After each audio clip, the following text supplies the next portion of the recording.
Hey everybody, it's Francis, and I want to welcome you to the new What a Hell of a Way to Dad podcast. All of the same content that you've been enjoying, but Nate and I have not been in the military for multiple years at this point, and we've decided that what we really want to talk about is parenting. So you're going to still get a lot of the same great content. Patreon is still going to have all of our bonus episodes, all of the old bonus episodes, 8 years of bonus content is still there. $5 a month gets you access to all of that, and you will continue to get 3 episodes a month going beyond that. We've got our ongoing Deadliest Warrior series that we're running. We have a MASHcast that I do with Carrie. We have a lot of really great stuff over there, so if you like what you're hearing here and you want to hear a little bit more, patreon.com/hellofawaytodie is where to find all of that. You can also check out our store, whatahellofawaytodad.com. It has all the things from our old store, but also it's got a few new sections. It's got an apparel section, it's got the podcast attic, and it has art and handmade stuff. So give it a look. whatahellofawaytodad.com. Find yourself something new. Thank you for listening and enjoy the show. There was this legend growing up in Michigan where Kevorkian was misunderstood. He simply wanted to give people this treatment that they were asking for, which that part is kind of true. What people generally don't talk about is he gave very little medical screenings to the people he assisted kill themselves. And you can argue the ethics of people should just be able to kill themselves. It should be 100% legal. I don't disagree. I believe it's your life. You can do with it as you please and take it as you please. However, he was kind of goading people into it. There's totally no way to cure this. You should absolutely use my machine. It's man, it's just a bunion. They say over half, I think it was Western Michigan or Central Michigan University did a study of his patients. Yeah, and said that over half had no terminal illnesses. I mean, I feel like the somewhat inverse of this is I can't remember the name of the guy, but the guy who built the majority of electric chairs or whatever else in the United States for a while was just kind of doing just some guy. He was just doing it on vibes. The guy who was building gas chambers for multiple different penitentiaries in the U.S. in that little wave when they were trying to think of something, quote unquote humane. There's no humane way to execute someone, but they were thinking of this humane way to do it, so they thought of gas chambers. The guy who was doing it, was installing these, was not. I mean, this might surprise a lot of people. There is, in fact, no university you can go to where this is your field of study. You can't get a master's in kiliology, Yeah, he wasn't an engineer or anything. He was actually... He was a hobbyist. A massive Holocaust denier. Right. And truther about the concept of there being gas chambers at Auschwitz. So he invented them? What...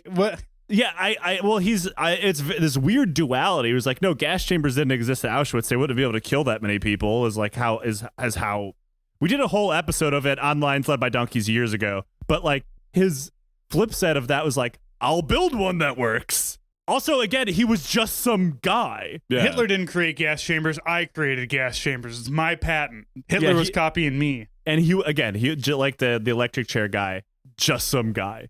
Oh, look, if we want to talk about, killing our inmates, the way that Missouri does it is that somebody has to take a suitcase full of cash to Indiana to buy some random drugs. To buy the murder drugs because it's illegal to sell it or buy it in Missouri or anywhere federally. So they have to get it it's all expired too, which I mean it's murder drugs, so I don't know. A lot of times because they can't buy them from companies anymore, and a lot of for instance, the European Union outlaws selling those drugs for that purpose. Yeah, and a lot of companies simply won't do it, not of any ethics or morals, but because they do not want the bad PR of being attached to an execution. And also the lawyers of it all. Being sued for accidentally killing someone and providing drugs that kill someone in a way that causes distress and their relatives or whatever sue you based upon that. The European Union will sell piles of weapons to people committing genocide. However, selling a drug to execute inmate is just too much beyond the pale. Well, if we start doing executions where we put an inmate out in the field and drop a JDAM on him, then maybe we'll have something. Well, I mean, we got to use Nevada for something, I suppose. I mean, we could just drop JDAMs on it just to be safe. And there's now there's like departments of corrections across the country that still do the capital punishment have to do like black market drug deals and buy them offline. Like they're buying them from China for a while. Mm-hmm. Yeah. Which is like, I see you're doing the same thing my friends did when they're buying drugs off Silk Road. Let me get a prostitute, some heroin, and some of those murder drugs. I need some murder drugs. We call that the Kasabian special. Yeah, just like, calling around the local sheriff's department, asking who has the login information for the dark web. Like, My government-funded dark web account. like why is your username Missoula County Sheriff's Department? Like sheriffjimmy.org. All right, well, gentlemen, we've been talking for 15 minutes. Haven't even mentioned vacation. So, Joe, you lived in Hawaii for a little bit. Where did you live in Hawaii? I lived in Honolulu. Honolulu. Okay. Yeah. I gotta say, Waikiki fucking sucks ass. I hated Waikiki so much. Oh the my only God. time Waikiki was cool was when during COVID lockdowns when there was nobody there. Yeah. So we spent time at Aulani, and then we moved to Waikiki to do the military resort there, Halakoa, which stands for House of the Warrior. And if you think, why would that's what everyone said.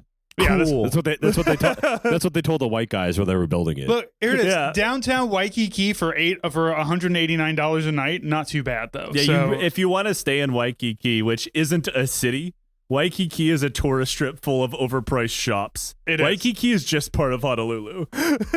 there's a lot of vape shops there now. A lot of vape shops. I know. I'm so upset because now I live in a place where I can't buy flavored vape at all.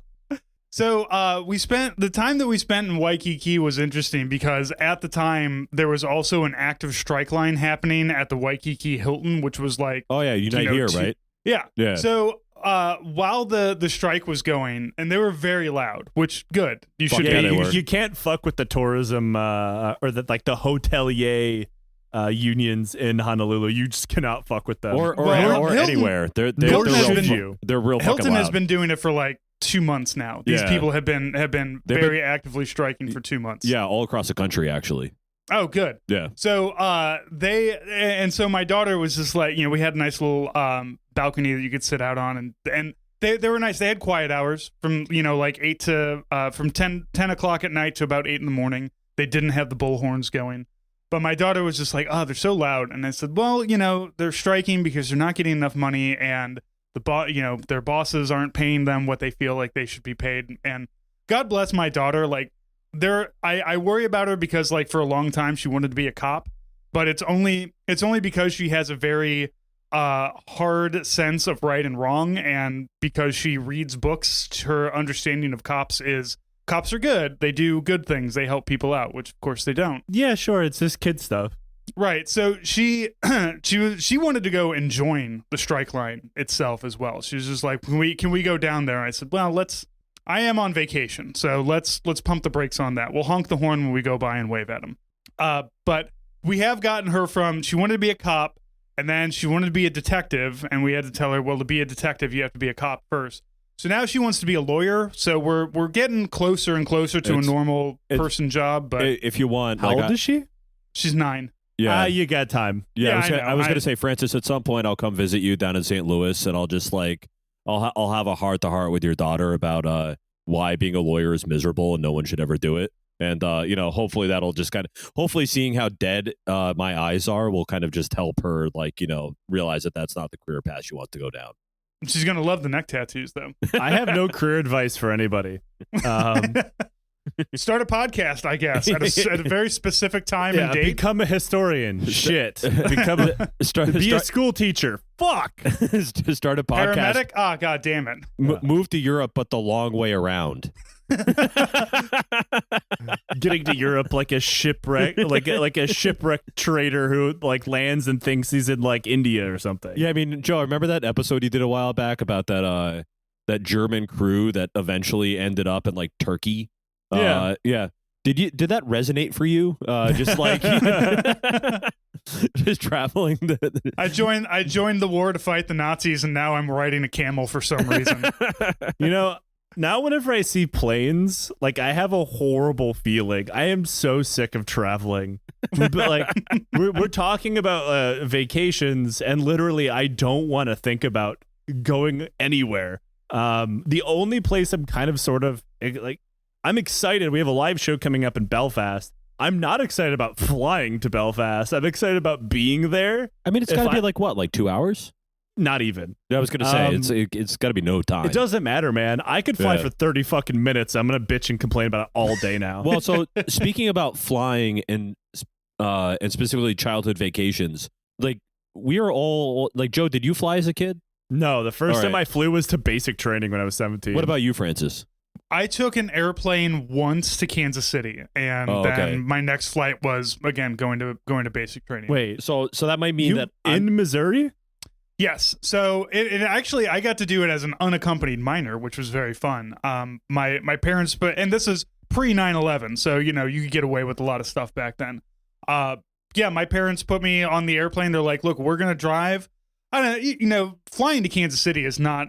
It's not any more expensive than driving to Kansas City at this point, and it's a 45-minute drive. So they're like, yeah, we'll put you on the plane, have your aunt and uncle pick you up at the other side, and and then we'll meet you up there when we drive out. Because my parents always liked to they didn't want to be like, all right, we're going to leave St. Louis and we're going to end up in Kansas City, and it's going to take 3.5 to 4 hours because we're going to take I-70. They're like, we're going to leave St. Louis, we're going to go south into the Ozarks, and we're going to go up and down every fucking mountain while our kid sits in the back seat and throws up on everything. So they didn't want to do that, so they're like, we're going to put you on the airplane and we'll see you in 12 hours. Your adult passion for roadside attractions now makes so much more sense. It's all kind of connecting now.